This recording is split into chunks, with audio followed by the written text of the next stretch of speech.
దొరికిండు. ఏమైనా గౌడ్ సాబు గా వడ్డీ పైసలు 100 రూపాయలు ఇవ్వవా? అన్న వందే కదనే, వదిలేయచ్చు కదనే అన్న. ఏంది కళ్ళులో మడ్డిని బారబోసినట్టు వడ్డీలో 100 రూపాయలు వదులుకుంటా అనుకుంటాను ఏంది? వదిలే ప్రసక్తే లేదు. అన్న ఇవ్వకుంటే కొడతట్టే ఉన్నావు కదనే, ఇత్తది గంత కోపానికి రాబడుతుంది మరి. అన్న అయిపోయిందా నేను వసూలు చేసుడు? అయిపోయింది కానీ ఏం చేస్తాను? ఏం లేదన్నా సెల్ చూస్తా అన్న. సరే గాని ఈ బ్యాగ్ తీసుకుపోయి ఇంట్లో పెట్టు, పైసలు ఉన్నాయి జాగ్రత్త, నేను వేరే ఊరికి పోతానా. సరే అన్న. సరేనా? మెల్లగా సరే అన్న. ముట్టేవు దాంట్లోకి ఏమన్నా.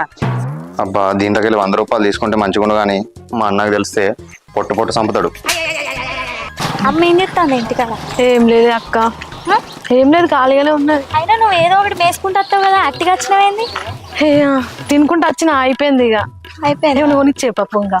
సరేగా, నువ్వు మారవిగా.